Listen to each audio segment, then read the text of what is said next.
Bom, hoje de manhã a gente está tendo um evento, um encontro dos 200 anos da independência do Brasil no Congresso Nacional, discursos do presidente do Senado, discurso do presidente da Câmara, discurso do presidente do Supremo, discursos relacionados, finalmente, ao evento de ontem. O evento de ontem, leia-se a data do 7 de setembro, 200 anos da independência do Brasil. Não há nada mais significativo na história de uma nação do que a sua independência. Disse que o Brasil começa a se tornar uma nação a partir da chegada da família real em 1808, de fato começa ali o nascimento, mas em 1822 o Brasil alcança sua independência, torna-se uma nação. E ali começa todo o nosso processo de amadurecimento, surge a Constituição em 1824, depois a gente se tornaria uma república, e assim a gente foi avançando e vem avançando. São 200 anos de conquistas, avanços, retrocessos, mas um saldo sempre muito positivo. Um país com um futuro promissor, já poderia ter um presente bem mais promissor, sem os percalços que a história reservou para a gente, regime militar, golpes de Estado, enfim, aventuras econômicas, abusos, equívocos de governantes, vários momentos em que a gente teve conflitos e mais conflitos, não guerras, mas conflitos importantes e que foram mantendo o Brasil como um país de renda média. Foi já o país que mais cresceu no mundo durante muito tempo, um dos países mais promissores, e de repente a gente foi ficando, e tudo que a gente quer é retomar essa história na entrada do nosso terceiro século de existência como nação, dar um salto, porque o que a gente quer é um salto. E o que a gente viu nas últimas 24 horas foram dois movimentos completamente diferentes, né? Ninguém tinha expectativa de que ontem, ao subir para falar o presidente em Brasília, ou para aparecer e falar no Rio de Janeiro, como já havia feito em Brasília e em São Paulo no ano anterior, ninguém esperava que o presidente Jair Bolsonaro fizesse um discurso de estadista. Ninguém tinha expectativa, ninguém, né? O que pode ter surpreendido muita gente, a mim não surpreendeu, mas fica o registro, a data dos 200 anos passou ilesa. É como se a data dos 200 anos fosse apenas uma oportunidade para colocar pessoas de verde e amarelo nas ruas para ouvir o discurso de um candidato.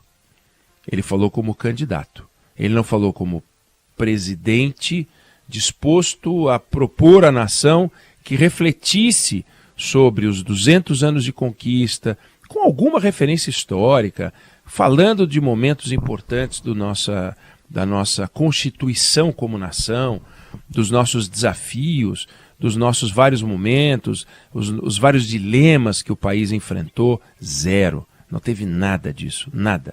O que a gente viu foi um candidato com um discurso apaixonado, contido, se a gente pensar no que ele falou no ano passado, barbaridades ditas, proferidas, palavras absurdas, inconcebíveis para um chefe de Estado em 2021, tanto que criou uma confusão, um conflito institucional, e para apagar aquele incêndio ele recorreu ao ex-presidente Michel Temer, chegou a fazer um documento, uma carta, para tentar diminuir, apagar o incêndio, porque ele efetivamente acendeu uma chama, mas não a chama da transformação, a chama da conflagração, um negócio absolutamente impróprio, inconcebível, e que depois de superar aquela fase se imaginava que talvez o presidente baixasse o tom. Não baixou o tom.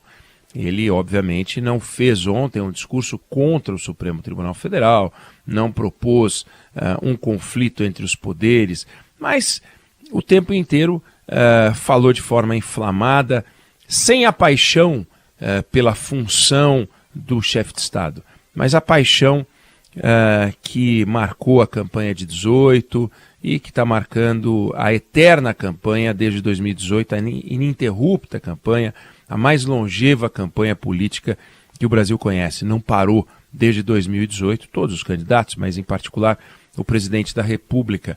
E ontem, de novo, um discurso de candidato, inflamado, propondo nós contra eles, em nenhum momento uma palavra de união de todos os brasileiros em favor de uma transformação, reflexões sobre os 200 anos, nada. A gente viu isso hoje, discursos, nenhum discurso brilhante, nada extraordinário, nenhuma palavra que a gente pudesse dizer, nossa, marcante, vai entrar para a história como um dos 10 discursos, ou 20, ou 100, ou 2.000, ou 50 mil discursos que merecem registro, nem nas palavras do presidente do Senado, do presidente da Câmara, e nem o presidente do Supremo Tribunal Federal. Claro, recados ditos não pelo presidente da Câmara, mas pelo presidente do Senado, reafirmando valores, e é sempre importante fazer isso, princípios democráticos, a convivência harmoniosa entre os poderes. A marca do Brasil é essa busca, e é isso que a gente precisa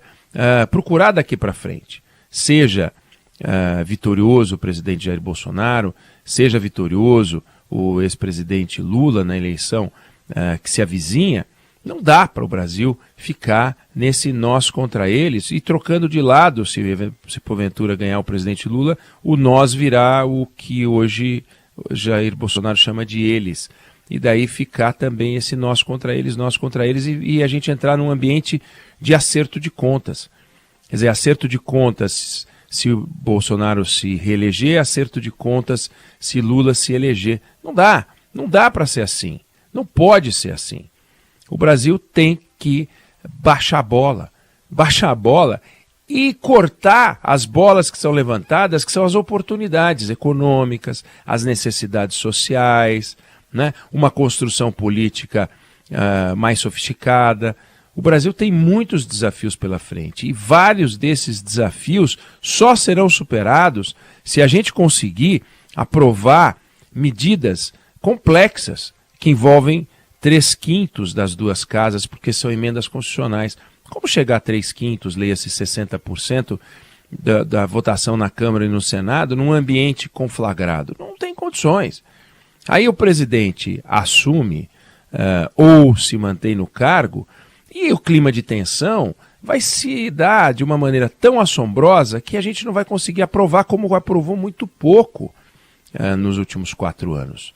Quer dizer, cadê a reforma tributária? Cadê a reforma administrativa? Como é que a gente vai construir isso se a gente não tiver, não um presidente forte no sentido de vigoroso, mas forte no sentido de tentar construir realmente, pela pacificação, um ambiente aberto às transformações. O Brasil precisa se transformar, o Brasil precisa se modernizar, o Brasil precisa se abrir, o Brasil precisa revigorar a indústria, o Brasil precisa fortalecer ainda mais o campo, o Brasil precisa fazer investimentos extraordinários em infraestrutura, o Brasil precisa retomar o processo de crescimento, de aumento de renda das pessoas, porque não dá para viver assim.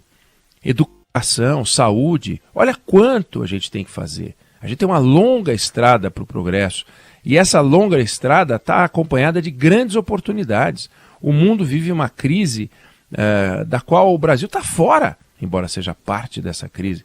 Mas boa parte da crise não ataca o Brasil, não atinge o Brasil. O Brasil, aliás, é solução, não é problema. Nós não podemos, portanto, ver em Brasília, com perdão da cidade, que é extraordinária, onde eu vivi 6 anos e fui muito feliz, não pode Brasília, como a gente fala Washington, como a gente fala Moscou, né? Como símbolo do poder central, produzir uma crise e sim matar no peito a crise. O 4º andar do Palácio do Planalto tem que ser o lugar onde a bola chega quadrada e ela fica redonda. E de lá saem as soluções.